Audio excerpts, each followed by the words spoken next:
Welcome. Today we uncover the fascinating story of the 1965 United States quarter dollar, a coin that holds a unique place in American history. This quarter, struck without any mint mark, marks the beginning of a new era in American coinage. Prior to 1965, U.S. quarters were minted from 90% silver and 10% copper, but rising silver prices forced the U.S. Mint to make a dramatic change. Starting in 1965, the mint transitioned to a copper-nickel-clad composition, eliminating silver from regular circulation quarters.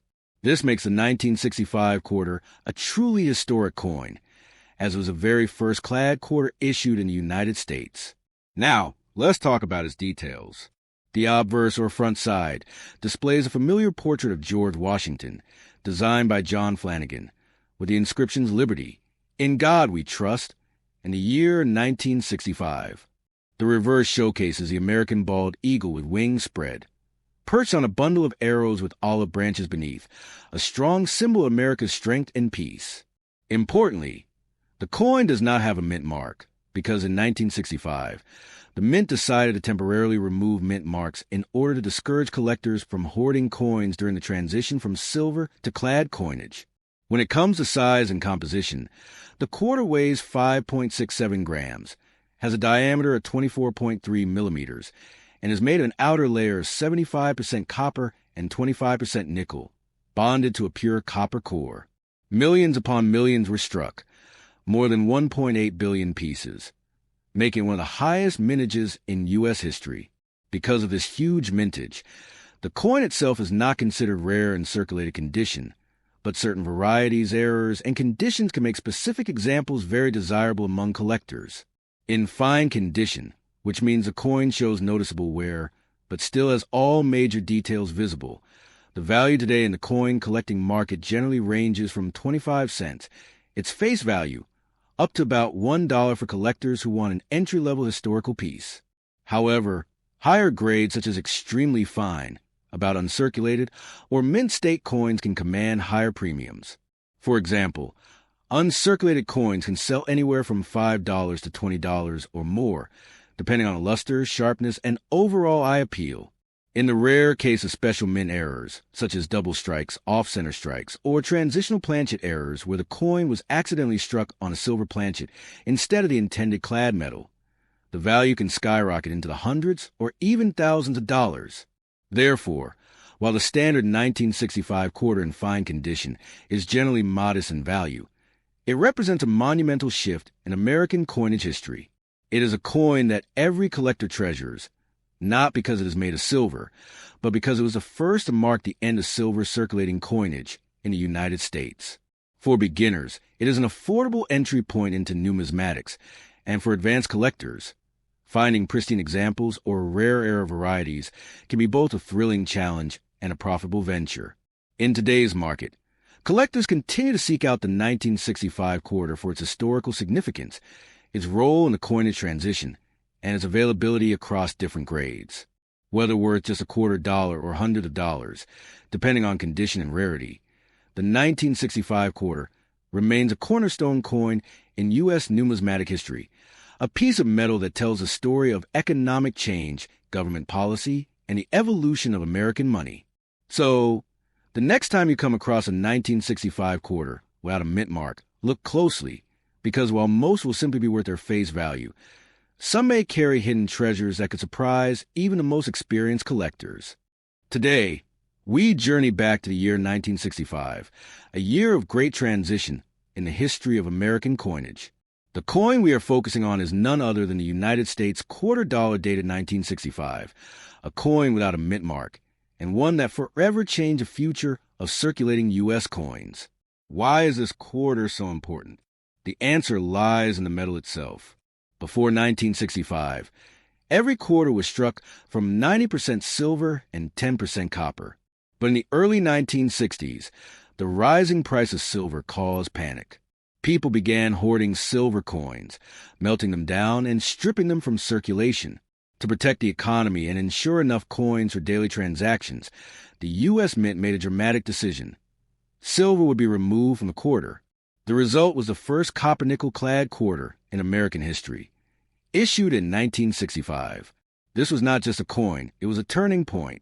On the obverse, you still see the timeless portrait of George Washington, facing left, with the inscriptions Liberty, In God We Trust, and the year 1965 boldly engraved.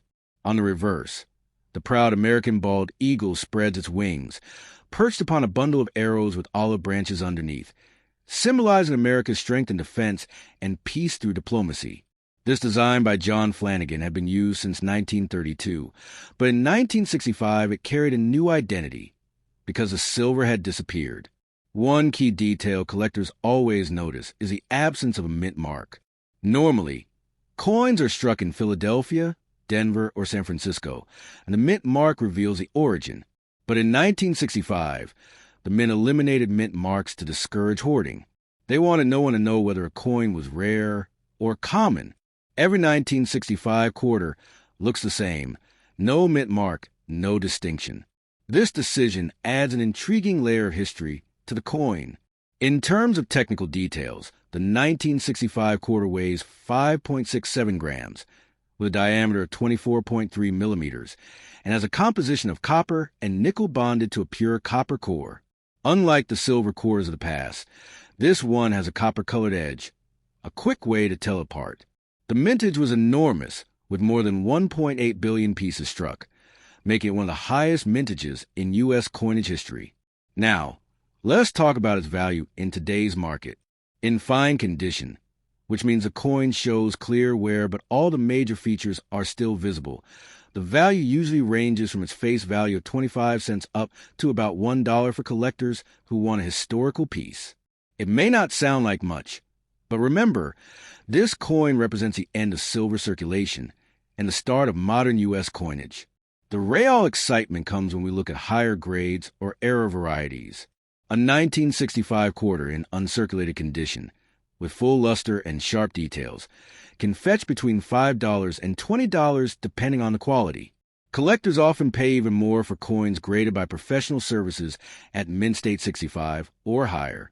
Beyond that, there are legendary error coins, such as the 1965 Silver Transitional Error. These rare quarters were accidentally struck on leftover 90% silver planchets from 1964. Such coins are incredibly valuable, sometimes selling for thousands of dollars at auction.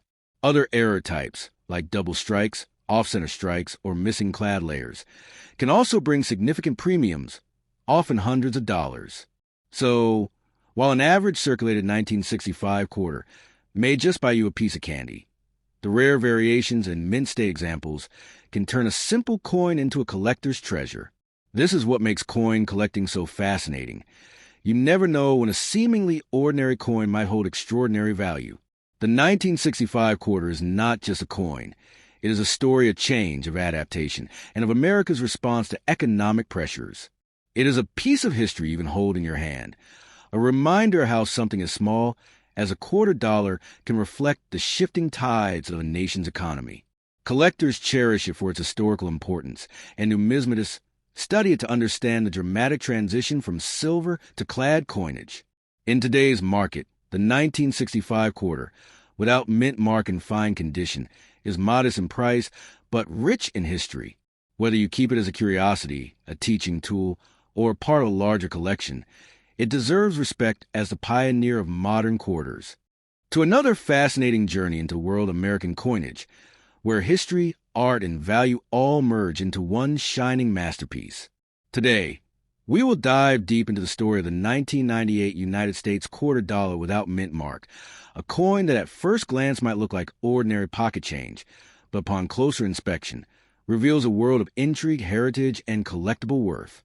The 1998 quarter belongs to the final years of the Washington quarter design before the revolutionary launch of the state quarters program in 1999. That makes the 1998 issue not only historic, but also the last traditional Washington quarter to circulate widely before the nation's coinage entered a brand new era. This is what gives the coin a sense of end of an era charm, making it more appealing to collectors around the world. Now, when we say the coin has no mint mark, it means it was minted in Philadelphia, one of the most historically important mints in the United States. In fine condition, The coin shows modest wear, but the main details of George Washington's portrait, the inscription's Liberty, "In God We Trust," and the date 1998 remain visible, along with a majestic eagle on the reverse side, holding arrows and olive branches, a symbol of both strength and peace. Collectors often wonder, what is the value of this coin in today's market in dollars? Well, the answer depends on condition, rarity, and demand. In fine condition, a 1998 quarter without mint mark generally trades around its face value, which is 25 cents, because billions were minted. However, collectors who seek a complete timeline of quarters often include this coin in their albums, so it can command slightly more in numismatic circles, usually ranging from 25 cents to $1 for circulated examples. But here comes the real fascination. If you happen to discover a 1998 quarter in high-grade condition, such as uncirculated or mint state, the value climbs higher. Some superb gems graded MS-65 to MS-67 have sold at auctions for $20, $50, or even more, depending on eye appeal and strike quality. Beyond that, any rare era variety from 1998, such as off-center strikes, double dies, or clipped planchets, can push the value into hundreds of dollars, instantly turning a pocket find into a small treasure. So, while most 1998 quarters may remain close to their face value, the story does not end there. For passionate collectors, this coin represents history frozen in metal, a bridge between the classic Washington design and the groundbreaking state quarters that followed. It is not just a coin, it is a symbol of transition, continuity, and collectible potential. To summarize, the 1998 quarter, without mint mark in fine condition, is worth about 25 cents to $1 in today's market, but with the right condition or an exciting error, its value can leap far higher. This is why coin enthusiasts across the world continue to check every quarter they find, because sometimes the most ordinary-looking coin carries extraordinary stories and surprising value. When you look at the 1998 quarter, you see the bold profile of George Washington, the founding father and first president of the United States. His portrait, crafted originally in 1932 by sculptor John Flanagan, has stood the test of time for decades, symbolizing leadership, independence, and the democratic spirit of America. The obverse proudly reads Liberty, and In God We Trust, along with the date 1998. Turn it over, and you find the classic eagle reverse design, a powerful bald eagle with wings spread wide, holding arrows in its talons for defense and olive branches for peace. This image connects us to the deep symbolism of the United States. Strength balanced with diplomacy, power tempered by justice.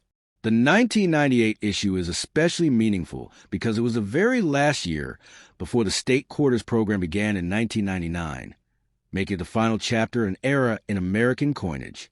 Now, let's talk about the minting. A 1998 quarter without mint mark was struck at the Philadelphia Mint. No mint mark simply means it came from Philadelphia, where millions upon millions were produced. In fact, over 896 million coins were struck that year at this mint alone. This huge mintage explains why the coin in fine condition, with visible where but still clear details, remains common in circulation. So, what about the value in today's market in dollars? For a typical fine condition coin, its value is close to face value, around 25 cents. Collectors who build full date and mint mark sets of quarters may pay slightly more, maybe 50 cents to $1, to complete their albums. But here is where the story becomes exciting. While most 1998 quarters may be ordinary, condition and rarity can make all the difference. Coins preserved in uncirculated grades, those that never entered circulation and still shine with their original mint luster, can be worth $10, $20, or even $50 if they grade MS-65 or higher. At auction, especially well-struck and eye-appealing coins have been known to sell for even more. And then, we cannot ignore the world of errors and varieties.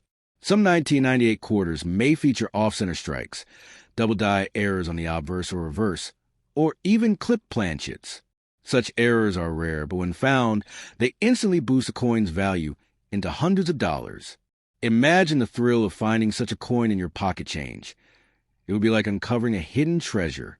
Beyond value, however, lies the greater truth. Every coin tells a story. The 1998 quarter is not only money, it is a bridge between America's past and future. It connects us to George Washington, to the legacy of the Eagle Reverse, and to the anticipation of the bold state quarter program that forever changed U.S. coin collecting just 1 year later.